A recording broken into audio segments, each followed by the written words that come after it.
O ser subconsciente. Gustave Geley.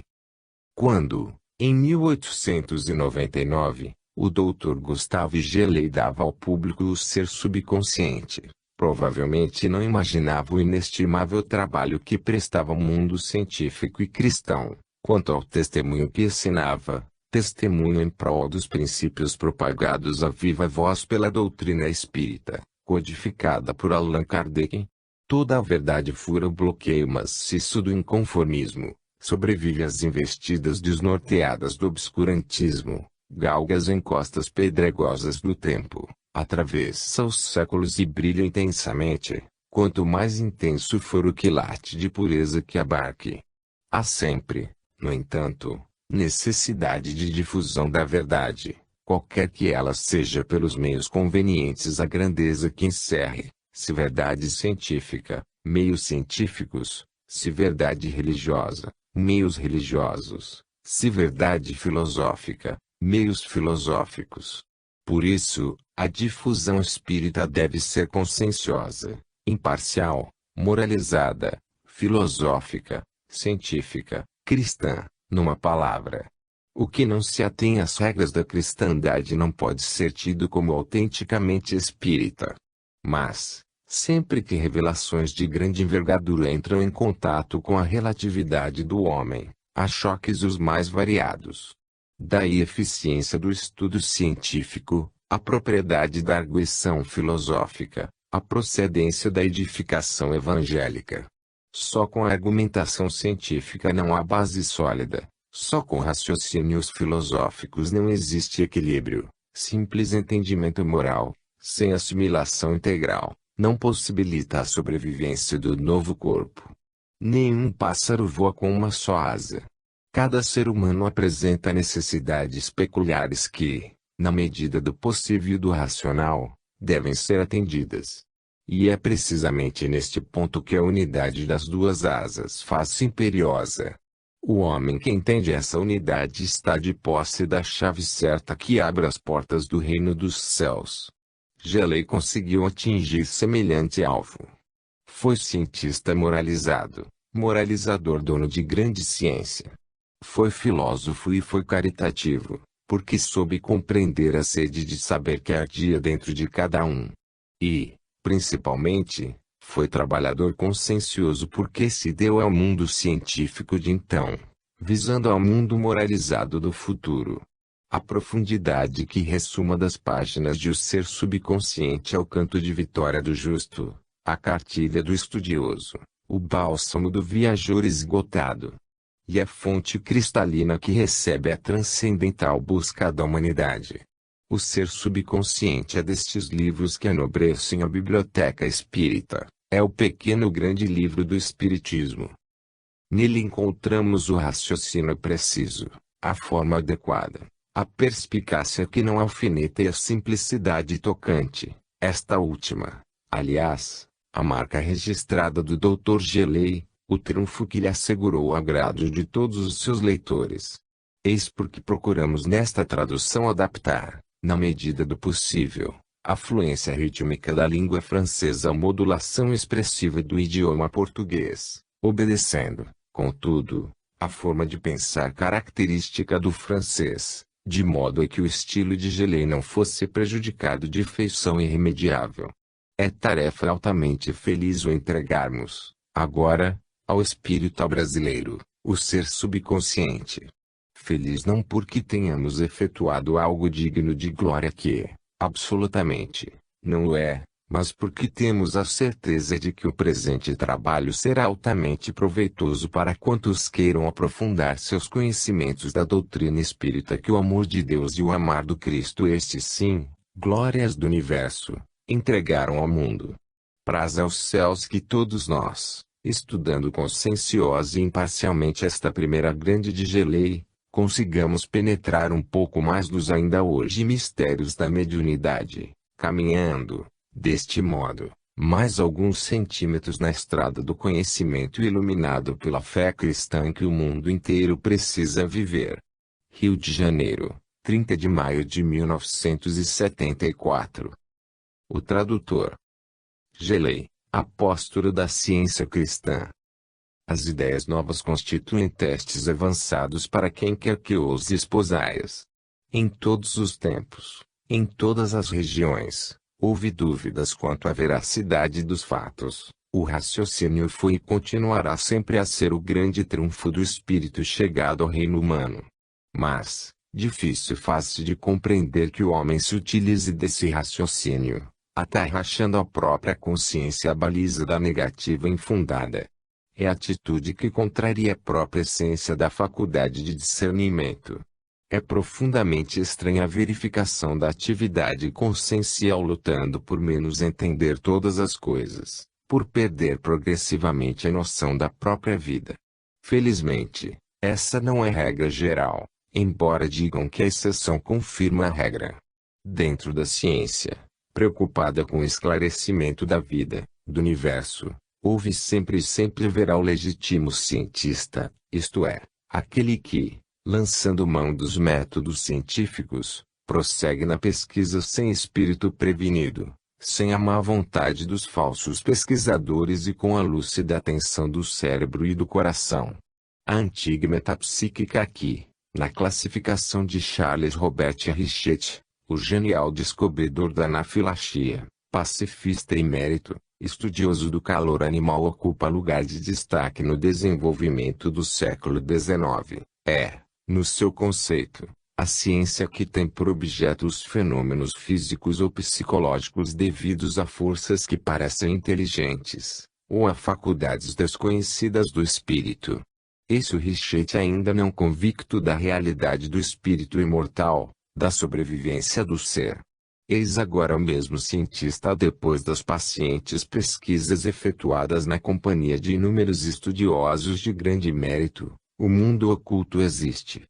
Correndo o risco de ser olhado por meus contemporâneos como um insensato, creio que existem fantasmas. Revue Spirit de setembro de 1937, pág.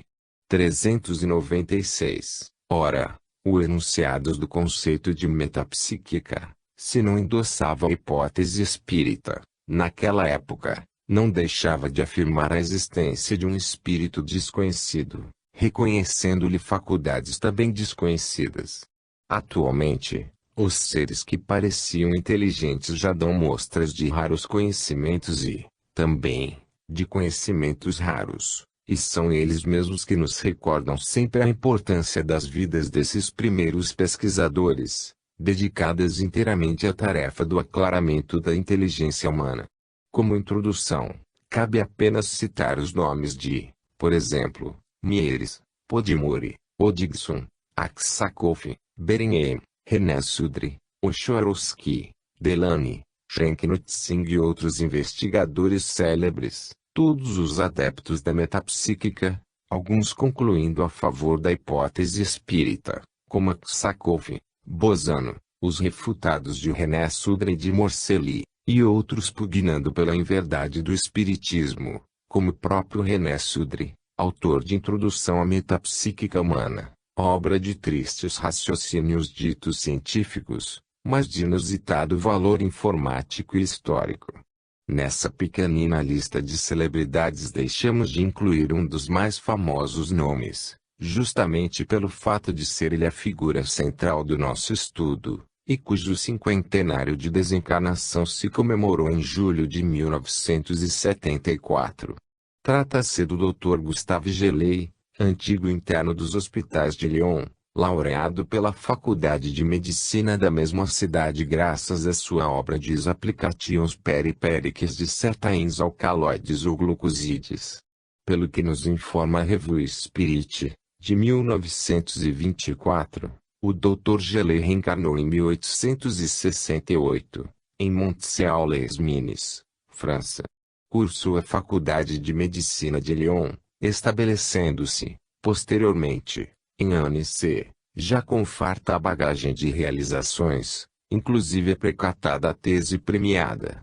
A vida de Gelée era moldada pela mais absoluta integridade moral, sendo, inclusive, criatura profundamente estimada por seus amigos e conhecidos. Foi sempre um homem assaz acatado, positivista, Reencarnado em pleno século em que fervilhavam as asserções de Auguste Comte, Gustave Gelée extraiu do positivismo tudo quanto lhe poderia este conceder. Soube separar o joio do trigo, discernindo entre o que o servia e o que não era de grande utilidade, os exageros distinguindo da realidade clara. É fato sabido, no Espiritismo, que em nossa atual posição, o imperativo do mal é a válvula de libertação para a grande ala do bem, é por aquele que alcançaremos a paz interior. Pois, soube o Dr. Gelée retirar do positivismo tudo que de bom lhe poderia lhe conferir. Seu raciocínio moldou-se de forma altamente científica, jamais aceitando o que pesquisado e provado não fosse. Isso foi a preparação de um trabalho importantíssimo, a ser futuramente desenvolvido com toda propriedade e argúcia. E, já que falamos levemente em positivismo, não será demais recordar, em favor das concepções espiritistas, que o próprio Comte pontilhou seus últimos momentos na terra de uma espiritualidade contundente. Em 1918, funda-se o Instituto de Metapsíquica Internacional, sendo Gelée seu presidente até o ano de 1924, quando desencanou em desastre aviatório. Os rumos que tomaria esse famoso instituto nos levam a crer que Gelée, de fato, precisaria de mais esse estágio a fim de compreender os posicionamentos de certos cientistas que, para desmascarar a pantomima espírita, não hesitaram em promover polêmicas acerbas e as mais chulas celeumas. Aqui, ainda uma vez, relembramos as diatribes de Morcelli ao parecer espírita, diatribes essas tão veementemente bem destroçadas pela impressionante lógica de Ernesto Bozano. Quando se examina a obra de René Sudre Introduction à la Métapsychique Humaine, Paris, Payot, 1926, bem se observa o espírito prevenido contra o que Gelée apelidava de hipóteses nouvelles, hipóteses novas. Dentre elas, situavam-se a exteriorização e a subconsciência. A primeira foi fartamente tratada pelo coronel Conde Albert de Roches d'Aglon. Da segunda, Gelée e Miers retiraram todas as ilações compatíveis com as possibilidades da época, indo mesmo adiante. O que diferencia os dois sábios, que como tal não se consideravam, era, basicamente, a diferença de raciocínios. Gelée é preciso ao extremo, de razões mais cristalinas que água sobre cristais de rocha. Miers não é tão acessível, às vezes apresentando suas opiniões de modo bastante polixo. Diga-se, não podemos considerar tal coisa como propriamente um defeito. Além disso, é agradavelmente interessante notarmos o método de Gelée, no qual há muito de intuição, contrariando até mesmo os ditames do positivismo, mas no qual essa intuição não é lúdica, e sim obediente aos caminhos da prudência, porque eles são meio e não fim. Nessa metapsíquica, que primou pela contestação gratuita e infantil, como no caso do próprio René Sudre, inteligente e perspicaz, porém apaixonado, mas que também encontrou a própria defesa e justificativa naquilina visão de Charles Richet, Gelée desponta como figura de primeiro plano. Interessou-se especialmente pela metapsíquica física. Nesse campo, examinou as produções do engenheiro polonês Ossowiecki, junto de Richet e de Sudre. Este último narra-nos extraordinária experiência que assistiu com o médium. Sudre colocou dentro de um vidro opaco um bilhete no qual escreveu a seguinte frase de Pascal: "O homem não passa de um caniço, o mais fraco da natureza, mas um caniço que pensa." Concentrando-se sobre o papel escrito, eis o que disse o médium. Isso concerne a humanidade. Ao homem, melhor dizendo. E uma criatura, a mais tola. É algo do homem. Tenho a intuição da tolice. É um provérbio. São ideias de um dos mais importantes homens do passado. Pascal, eu diria. O homem é fraco. Um caniço fraco. Mas fraqueza. E também o mais pensativo dos caniços. No Congresso de Varsóvia, onde estavam Gelée e René Sudre, Ó sonho que decifrou diante de numerosas pessoas um documento que havia sido preparado na Inglaterra, pelo investigador da Sociedade de Pesquisas Psíquicas Inglesa, nessa época Mr. Dingwall. Gelei, na sábia e quieta observação, deixava aos menos avisados a fúria do palavrório inútil. E prosseguia, ainda não satisfeito. Mais adiante, junto a Shanknut Singh, esquadrinhou os fenômenos de levitação de Eli, principalmente da última vez em que esteve em Viena, experiências essas levadas a efeito na casa do Dr. Olub, metapsiquista igualmente. As fotografias desses fenômenos podem ser encontradas no hoje raríssimo e ultraprecioso livro de Shanknut Singh, Os Fenômenos Físicos da Mediunidade. Quando terminaram suas experiências com Eli, Gelei estava convicto da autenticidade do ocorrido. As práticas eram realizadas sob a leve claridade de uma lâmpada vermelha, estando o médium vestido com uma roupa coberta de pontos fosforescentes, de modo que seu corpo permanecia totalmente visível nessa penumbra. Levitava horizontalmente e, como afirma René Sudre, parecia carregado por uma nuvem invisível. Continuava levitando, até que atingisse o teto, lá permanecendo por volta de 5 minutos, a agitar as pernas atadas uma à outra. A descida, pelas narrativas que coligimos, era na igual velocidade da subida. Ambas verificavam-se de modo relativamente brusco. Como vemos, não havia possibilidade de fraude. Em outra época, acompanhado de Charles Richet, presenciou os raros fenômenos de formações ectoplásmicas de animais, com o médium Guzik, também polonês.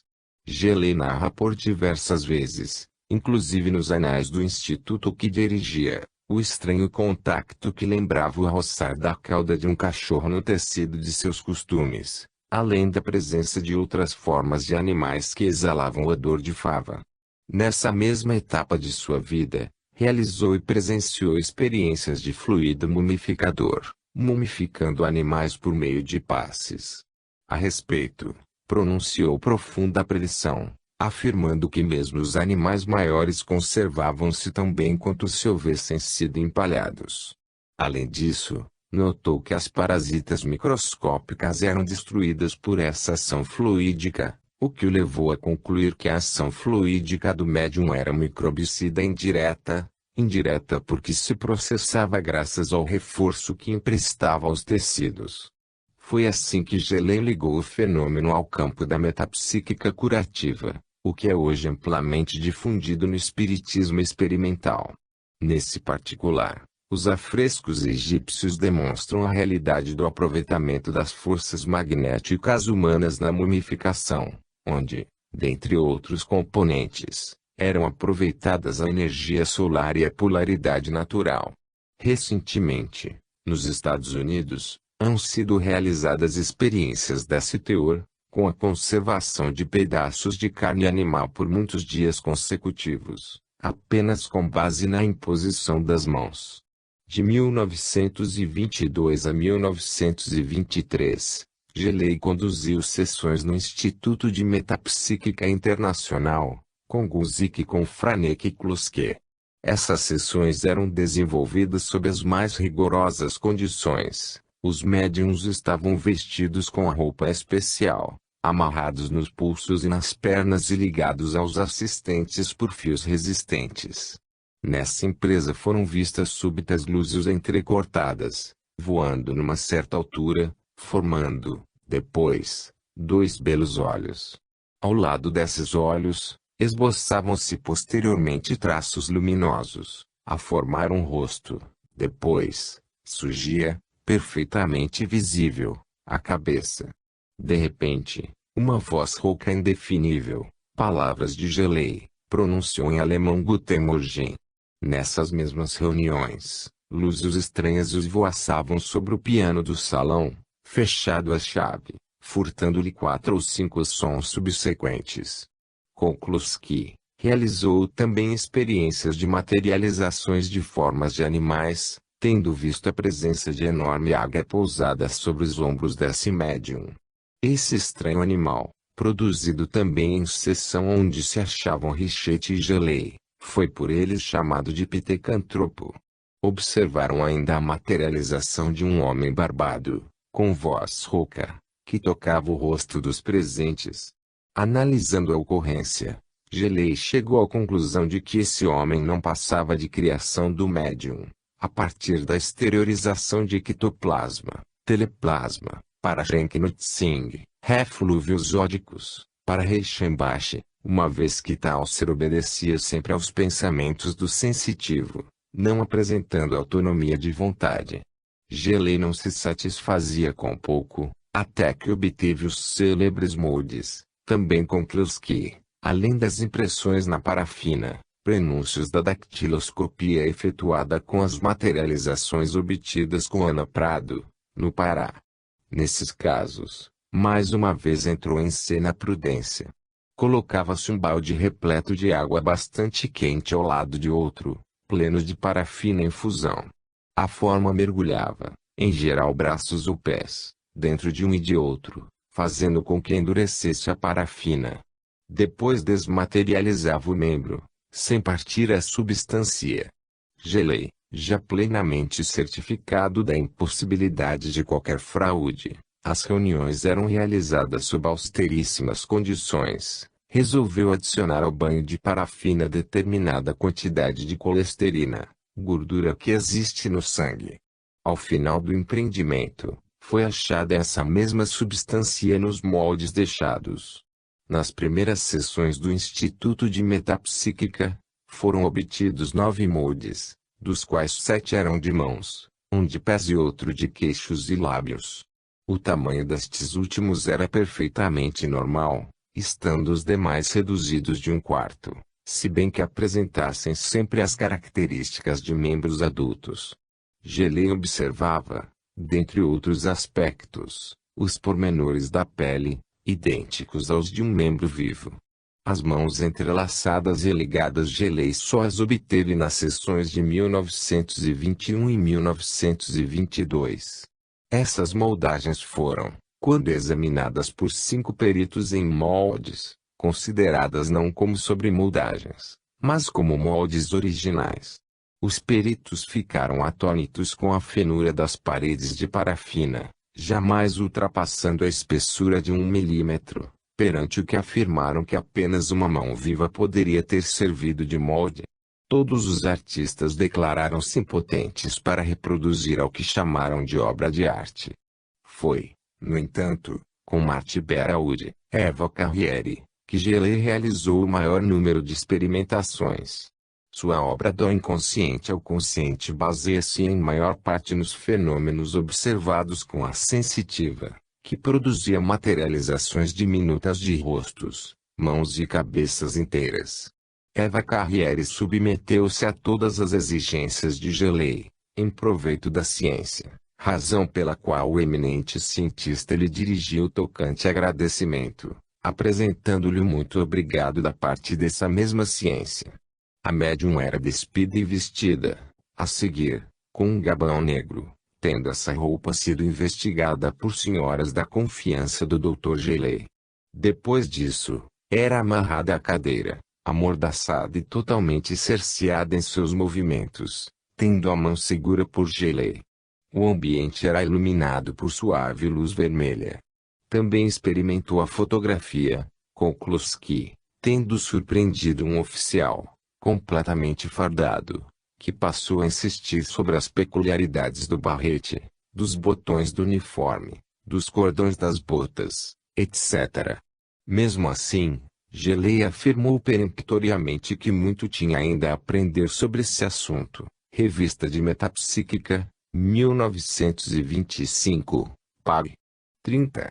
Pelo pequenino resumo que efetuamos da experiência científica de nosso personagem, há alguns pontos que ressaltam a olhos vistos. Gelei era investigador intransigente, buscava os resultados através de diversos sensitivos. Desse conjunto de fatos, partia em direção a uma possível resposta. Para atingir essa resposta, examinava todas as teorias já formuladas sobre o assunto, analisava-as, aceitando-as ou não, Escolhia as que primassem pela lógica. Com elas, à luz delas, enfocava o ocorrido, concluindo, num segundo exame, sobre sua real procedência, confrontava-as com o seu parecer, tirava a média entre eles, procurando mostrar sempre os prós e os contras, concluía. Só poderia agir desse modo um indivíduo cujo raciocínio e intuição funcionassem em obediência a determinado esquema evolutivo superior. Gelei, por tudo isso, trouxe ao nosso conhecimento colaboração de difícil estimativa, contribuindo para a decisiva descoberta científica do espírito humano, com a final corroboração dos princípios espiritistas. Tendo pesquisado muito, até exaustivamente, formulou teorias necessárias ao entendimento da matéria, de modo a apresentar todas as contradições aparentes e possíveis, para depois destruí-las pela razão esclarecida. Resumiremos seu ponto de vista. A unidade da substância orgânica preocupou de modo assaz perceptível para Gelei, o ectoplasma, termo de eleição de Richet, não nos esqueçamos em sua essência, um prolongamento fisiológico do médium. É a substância íntima, viva, componente do ser humano, extremamente sensível, úmida, coleante, viscosa, levemente acinzentada. Atualmente, sabemos que a alvura dessa matéria é instável, dependendo quase sempre da condição evolutiva da entidade. Em linguagem moderna, é o plasma biológico que compõe a criatura. Sua tessitura, para nós, varia de acordo com a evolução do ser, evolução essa que, para Gelei, se faz através da gradativa expansão do ser, desde o estado de inconsciência até o da consciência plena e abrangente, quando o espírito passa a ser um só com Deus. Nesse ponto, o da expansão consciencial progressiva, recomendamos aos interessados o estudo das teorias de Mieres, na obra Human Personality, bem como a obra de André Luiz Evolução em Dois Mundos. Ainda será interessante e altamente proveitosa a análise da obra de Gabriel Delany, principalmente os brilhantes estudos a respeito do perispírito, suas propriedades funcionais adquiridas, seu amplíssimo desempenho na vida do espírito, até que, purificado, ou puro desde o início, não precise ele de perispírito, no dizer de Max Bezerra de Menezes, no excelente artigo Corpo Fluídico de Jesus, inserido em Reformador de março de 1974. O ectoplasma, em outras palavras, é o próprio médium parcialmente exteriorizado. Mas, observou o cientista que essa substância é indiferenciada, não é nem tecido nervoso, nem tecido muscular, nem tecido conjuntivo, não é nem mesmo um amálgama celular. É substância única, que obedece a comandos de organização e de desorganização do ser subconsciente, podendo tomar todas as formas da vida, trazendo em si mesma o movimento da própria vida. Desejando estudá-la, Gelei precisou estabelecer os campos limitados da fisiologia, da psicologia normal e da psicologia anormal. Do exame dessa tripla caracterização científica, ele começa por recordar que a biologia normal nos demonstra que todo ser organizado provém de uma célula. De fato, teríamos a ordem normal estudada pela ciência. Mas raciocinava em certos casos. Observa-se o surgimento de uma borboleta, por exemplo, a partir de uma aparente desorganização. É a crisálida que se reduz a um amontoado de substância, com o desaparecimento de qualquer figuração celular, em sua própria linguagem. Dessa massa aparece um ou outro animal, de novas características físicas e psíquicas. Era o estudo do cientista aplicando o método já exposto, inclusive a analogia, e mostrando no campo da própria natureza animal a base dos fenômenos ditos paranormais. Atualmente a estólise do inseto, sucessão de destruições transformativas que levam a um outro estado natural, consistindo em verdadeira materialização, na qual o médium será a crisálida de onde sai o fantasma, como se costumava dizer, que a borboleta. O casulo representa o gabinete, destinado a proteger a operação complexa das formas materializadas. Assim raciocinando, Gelei observou a importância prática do estudo da fisiologia normal e anormal, explicando o conjunto de fatos ocorridos, bem como a psicologia, também normal e anormal, lançando luzes sobre o aspecto psíquico do mesmo conjunto de fatos. Prosseguindo, viu que, se toda essa gama notável de ocorrências obedecia a um sistema organizador ou desorganização, que manipulava uma substância primordial única, dando origem a representações, não mais haveria razão para bipartir o campo científico, haveria apenas uma fisiologia, a superior, uma psicologia, a de igual modo superior, cada uma delas atuando em seu campo. Era a chegada do homem aos sistemas de compreensão da unidade do próprio universo. Novidade? Não. Gelei dava exemplo da própria teoria, a penetração e expansão consciencial do espírito no todo universal. Nós vivemos em meio a representações que estampam determinados estados, estados esses que obedecem às necessidades íntimas da evolução, abrindo ao homem imenso campo de atividade intelecto-moral espiritual. E é nesse próprio campo que a analogia nos apresenta a possibilidade de compreensão da riqueza de possibilidades, tanto do fenômeno humano quanto do sobre-humano, se assim nos podemos expressar. É preciso admitir a necessidade de um dinamismo superior que organiza, centraliza e dirige essa substância, para que se entenda a variedade impressionante produzida pela substância primordial, causa única, simples, e seus efeitos variados, de grande riqueza. Que força diretora será essa? Para Gelei ela representa o ponto de união, precisamente aquele que justifica a unidade da ciência superior, englobando os aspectos menores, é a faculdade organizadora e desorganizadora do ser subconsciente, de Gelei, e a ideia diretriz, de Claude Bernard. No entanto, a superioridade daquela lança sombras de esquecimento sobre a segunda. O ser subconsciente, liberado em determinados estados de exteriorização total, penetrando o mundo invisível, adquire amplo espectro de ação, não sendo efeito, mas causa. De start, a ideia diretriz seria a elucubração do ser subconsciente, assim como a mente tem a norteá-la a missão do espírito consciente. É o mais englobando menos. Aqui, cabe citar outra peculiaridade do método geleiano: o mais pode o mais, atua sobre o menos. Assim, o doutor pesquisa o fato complexo, onde se encontra subentendido e englobado o menos complexo. Só se atém a este último no caso de ser imprescindível esse proceder. Como vemos, eis o papel da intuição, aliada à razão de que inicialmente falamos, encontrar, do melhor modo possível, o mais. Isso não é empírico, é produto de larga experiência científica, de observação arguta e percussiente, bem característica dos integrantes da grei dos defensores do esclarecimento humano. Em todo esse processo construtor há reparadores responsáveis pela manutenção da integridade do modelo.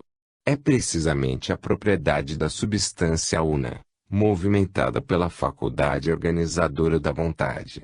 É esse ectoplasma a substância vital, mantenedora e reparadora, no dizer de Gabriel Delany. Chegamos, então, ao resultado. O ser humano é espírito momentaneamente revestido de um corpo de carne, tendo como elo, entre espírito e corpo carnal, o corpo perispiritual, que maneja, segundo a vontade, a ideia do ser espírito, a substância reparadora e mantenedora, que organiza ou desorganiza. É a ação do espírito humano. Será isso o mediunismo? Não. Gustave Gelei relembra que, se essa faculdade é inerente ao espírito humano presente na matéria da Terra, deverá também ser próprio do espírito humano momentaneamente liberto dessa matéria, em estado de erraticidade.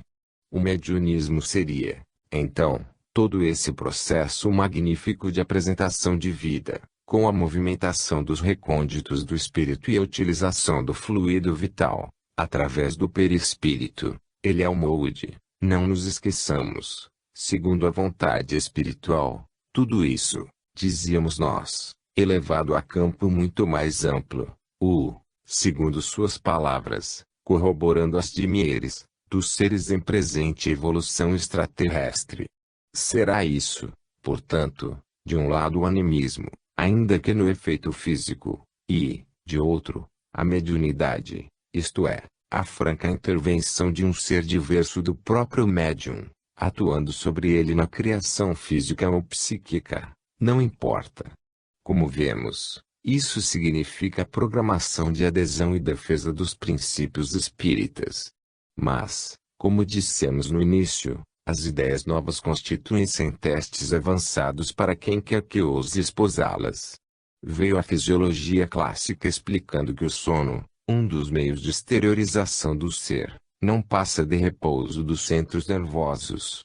Mas, pergunta Gelei, deixando de lado a intensidade emotiva de certos sonhos alegres ou tristes, que dizer das importantes manifestações do trabalho subconsciente?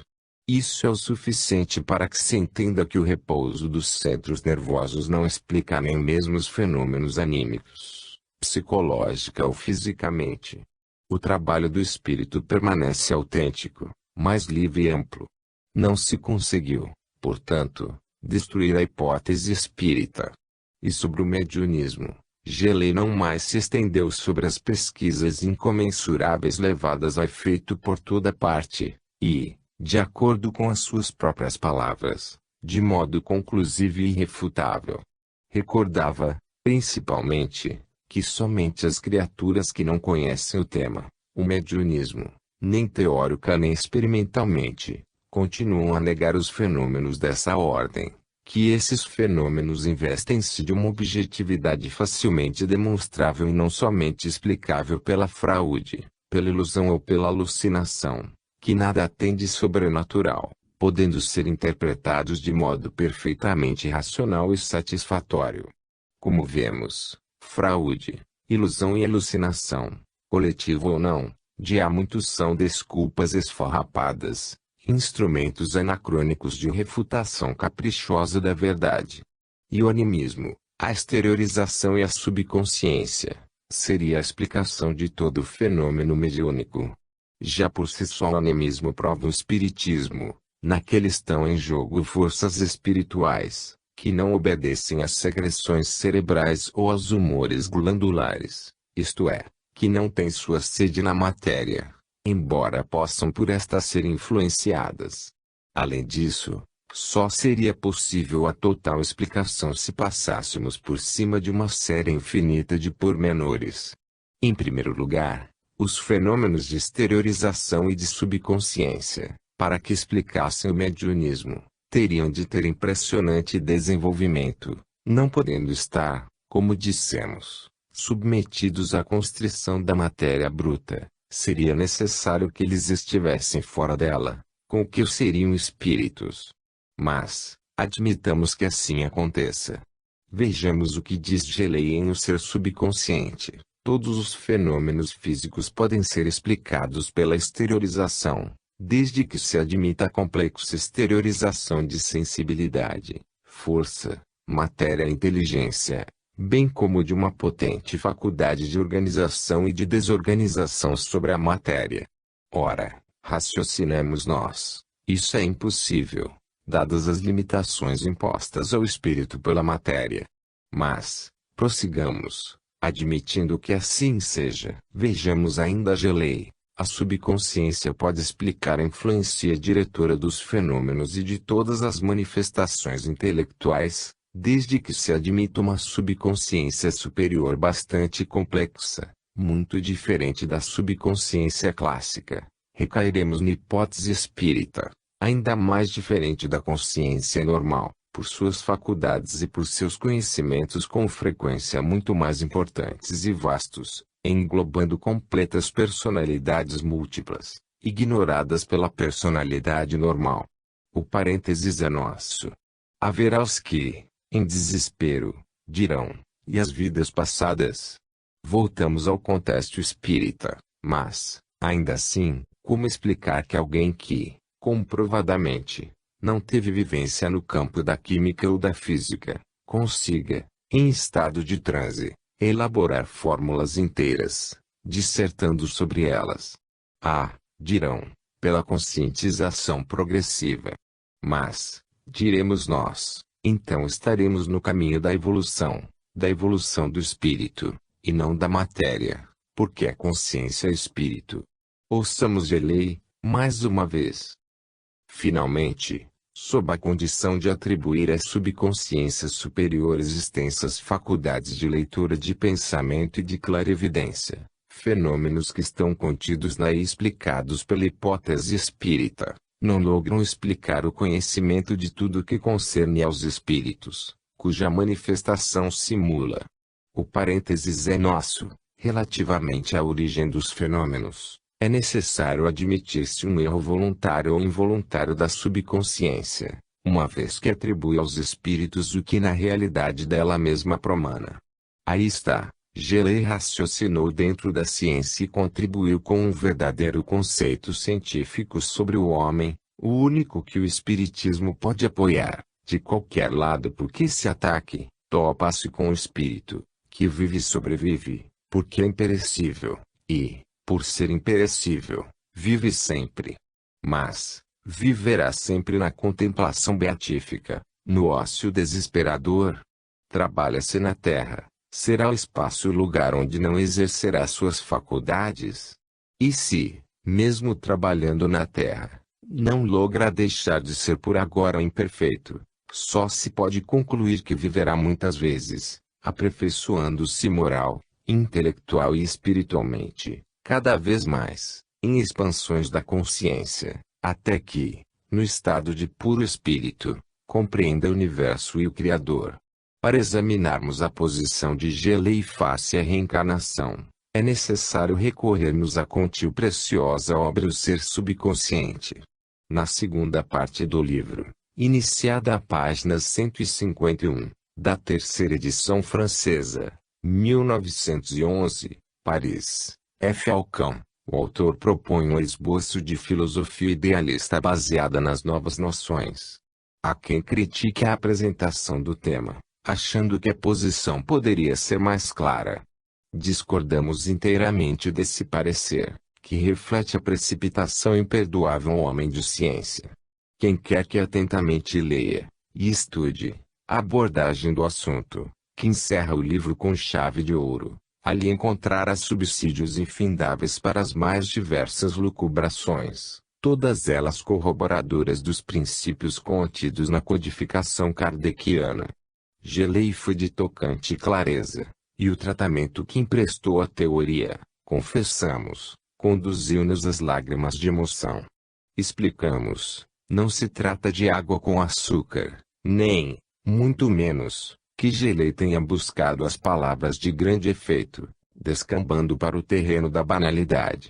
Muito pelo contrário, e o achará quem ler o prefalado trecho, foram precisamente a simplicidade e a concisão as responsáveis pela comunicação emotiva que, cremos nós, todos experimentarão. Seguindo fielmente seu método, obedecendo à progressividade do estudo, o escritor principia por estabelecer com nitidez as pontes entre o estudo anterior da psicologia normal e anormal, de um modo geral, e a filosofia que pretende apresentar.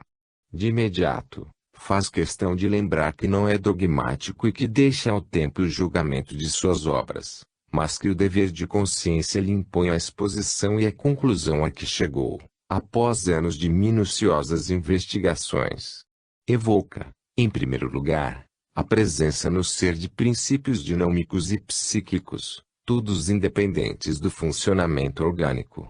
Do mesmo modo, se esses princípios se separam desse organismo já durante a vida terrena, operando à revelia da matéria bruta, é evidente que, na sobrevivência, que responde pela grandiosidade da própria criação, tais princípios continuarão a existir, preexistindo também. Deixa bem claro, depois, que aceita a dupla evolução, terrestre e extraterrestre, a que se acha submetido o ser humano. Essa é, aliás, como já recordamos, A posição de Mieres, em Human Personality. Explica, a seguir, sua teoria da expansão do ser, do inconsciente ao consciente, a qual também responde à lógica criacionista, pois somente pela evolução constante, demorada e progressiva poderá o espírito atingir o estado de felicidade. Para Gelei, incontestavelmente, esse estado é a certeza absoluta, e essa certeza, desde já, impõe à criatura o dever de zelar pela sua própria vida e pela dos semelhantes, pela sua própria honra e pela dos semelhantes, pelo seu próprio bem-estar e pelo do próximo. Enfim, é uma verdade inegável, que impõe à humanidade inteira a noção de respeito mútuo. Surge, então, o problema do mal de modo inusitado. Por um lado, importa a sua prática em atraso na marcha evolutiva e no consequente alcance da felicidade a que nos referimos. Mas, por outro lado, desanuvia-se em muito o ambiente que cerca a vida humana, pela nitidez da concepção da transitoriedade desse mal, vestido, agora, do caráter ilusório e efêmero que é a sua realidade. O mal, diz Gustave Gelei, perde grande parte de sua pretensa importância na filosofia da palingenésica. Será sempre reparável, tendo seus efeitos constantemente atenuados. Belíssima ilação de cunho eminentemente espiritista. A atenuação dos efeitos desse mal obedece aos imperativos da própria lei do bem. Quem não está recordado do conto em que um trabalhador de engenho tem um dedo decepado por complicada engrenagem e, chegando à reunião espírita que frequentava, ouve do mentor espiritual a declaração de que sua pena havia sido aliviada, em vista da reta conduta que havia sempre mantido, dedicando-se ao bem do próximo. Mas, que tivesse sempre em mente o fato de que justa era a ocorrência, vez que, em existência pretérita, colocara propositadamente o braço de subordinado nas engrenagens de outro engenho, obedecendo a seu instinto de dominação, como o desumano feitor. Além disso, quem esquece a resposta que os espíritos dão a Allan Kardec, quando respondem a respeito da intenção de quem obra, Deus vê mais a intenção. Aí mesmo reside a relatividade do mal, relatividade essa que só poderia ser resolvida pelo absoluto, porque este a ela subtrai qualquer manobra mais hábil com vistas a eternizar-se. Por isso, justamente, que, ainda que o quisesse, o homem não estacionaria, mas caminharia sempre. No campo científico, Gelei, e muitos outros, como dissemos, incumbiu-se de proclamar tal verdade, comprovando-a quantas vezes foram necessárias. Ora, da transitoriedade da relatividade do mal, eminentemente superável e destrutível pela construção do bem, o doutor chega à conclusão de que, 1. O mal é a medida da inferioridade dos mundos e dos seres. Isso, em outras palavras, acompanha o que proclamaram os espíritos ao codificador, quando com ela estudaram a evolução dos espíritos e a escala evolucionista dos mundos, assunto também magistralmente tratado na obra Os Quatro Evangelhos, de J. B. Holstein. O mal é consequência da imperfeição do espírito, sendo a medida de seu estado íntimo, como espírito. 2. O mal é a condição que favorece a evolução. Nada de precipitações. Para o relativo, que somos e no qual vivemos, do qual faz parte a imperfeição maior ou menor, verita anterior, o mal é consequência dos atos praticados. Se o erro é o mal, a partir da falência estamos no erro, e só pela vitória sobre ele conseguiremos a libertação final. É, em outras palavras, o que Leon Denis também assegura, quando confere à dor o papel de reveladora sublime e grande libertadora. Quanto maior o erro, mais amargo deverá ser o remédio. Quem nega semelhante fato não aceita a lei da causa e efeito. Ora, dizemos nós, se o mal é medida da inferioridade dos mundos e dos seres, ele o será nos seres e nos mundos onde existe imperfeição. É o que o Livro dos Espíritos afirma. Se, aduzimos nós, não existir mal no espírito, esse espírito estará livre das imperfeições e a lei de causa e efeito será, para ele, muito mais suave, posto que em seus arquivos nada guardará que o possa incriminar. Isso posto, deduzimos que todos os espíritos passam pelo estado de ignorância e de inocência, mas nem todos engrossam as fileiras do mal. Quanto a isso, enviamos os leitores à pergunta de número 120, de O Livro dos Espíritos, 120. Todos os espíritos passam pela fieira do mal para chegar ao bem? R pela fieira do mal, não, pela fieira da ignorância.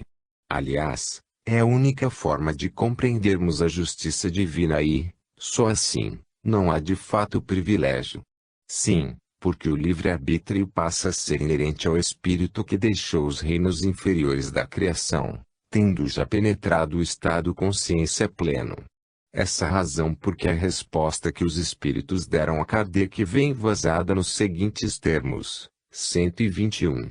Por que é que alguns espíritos seguiram o caminho do bem e outros o do mal? R. Não têm eles o livre-arbítrio. Deus não os criou maus, criou os simples e ignorantes, isto é, tendo tanta aptidão para o bem quanto para o mal. Os que são maus, assim se tornaram por vontade própria.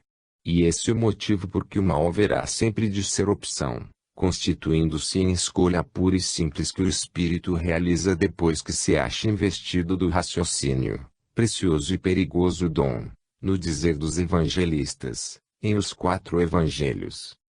Eis aí o porquê da possibilidade da descida de Jesus ao nosso planeta.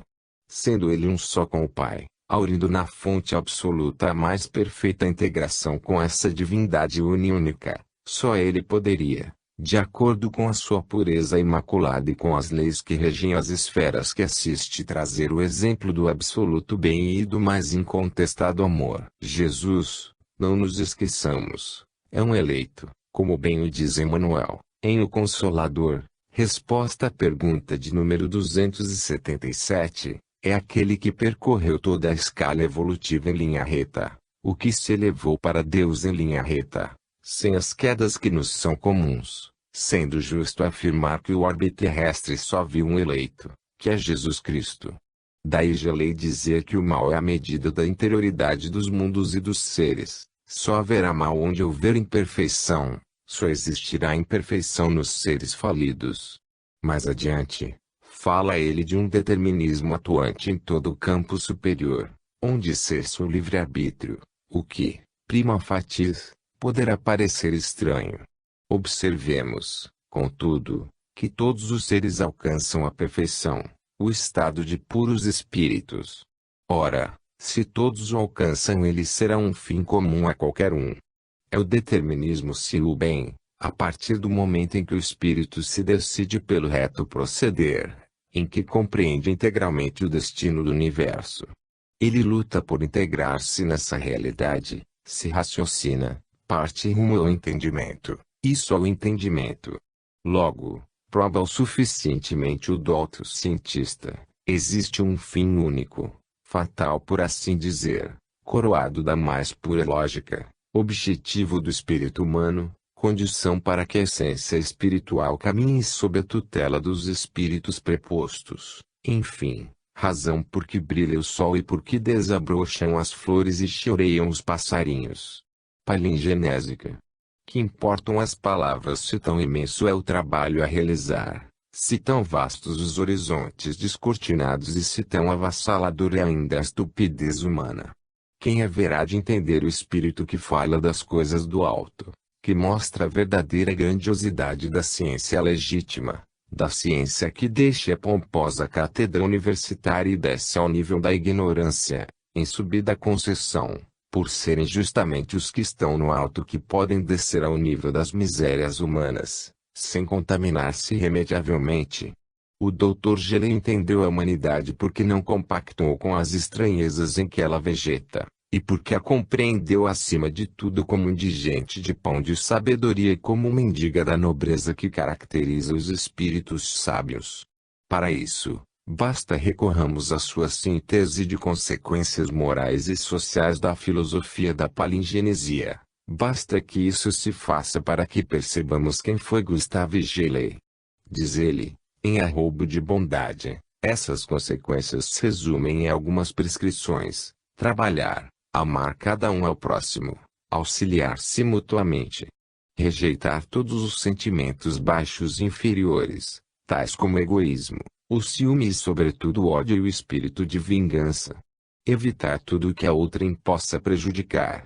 Não desprezar ninguém, não ver nos imbecis, nos iníquos e nos criminosos senão seres inferiores, toda vez que não sejam doentes, ser, por conseguinte, profundamente indulgente para com as faltas de outrem, e, na medida do possível, abster-se de julgá-los, enfim, estender nossa piedade e nossa ajuda até aos animais, aos quais, no máximo possível, evitaremos o sofrimento e aos quais apenas em caso extremo daremos a morte. Os homens, quando compreenderem a infinita evolução, saberão conciliar os princípios da liberdade individual e da solidariedade social.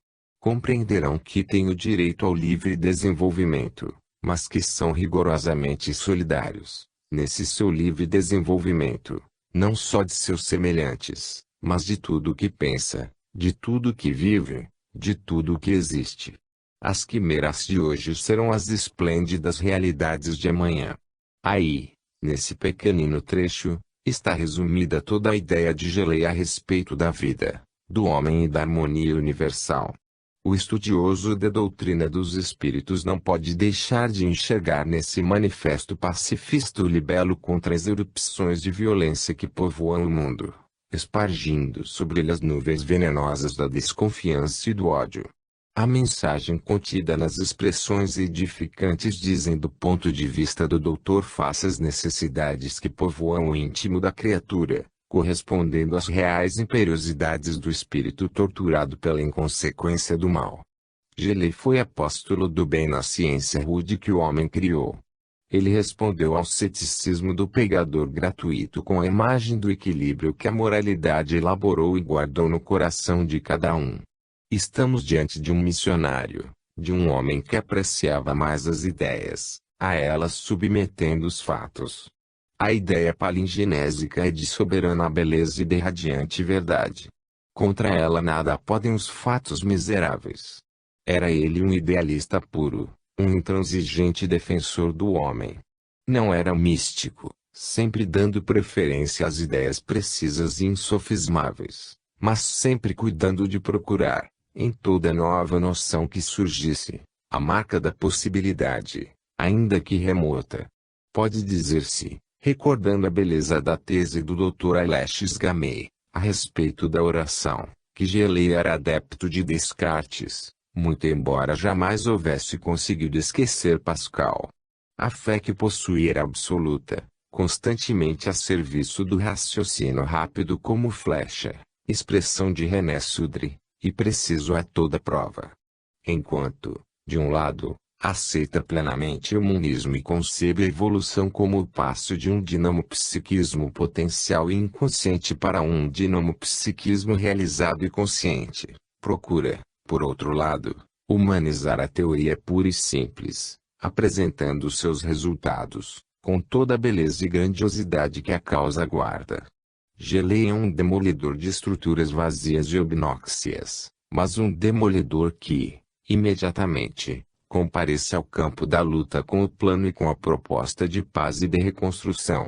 Extremamente preocupado com os transcendentes fatos da psicologia normal e anormal, logrou obter pleno e justificado êxito em suas pesquisas, propondo novas concepções científicas da vida em sua ampla significação, tendo asseverado que sob a claridade dessas noções tão simples, a palingenesia, a sobrevivência, a comunicação dos espíritos, etc., desaparecem todas as obscuridades da psicologia normal e anormal. Considerava sua teoria idealista como dotada de uma originalidade, a noção que expunha era científica e racional. Procurava entender sempre as necessidades da razão sob o prisma das imperiosidades do coração, porque considerava sempre, ainda que intuitivamente, que o homem era principalmente espírito eterno. Essa razão velada porque sua principal motivação dentro dos estudos que estendeu foi sempre a evolução. O raciocínio do cientista, insistentemente levando em consideração os apelos do sentimento puro, não confundamos com sentimentalismo, não poderia desprezar o móvel da bondade e o desejo de bem e de paz que dimana das elucubrações do indivíduo bem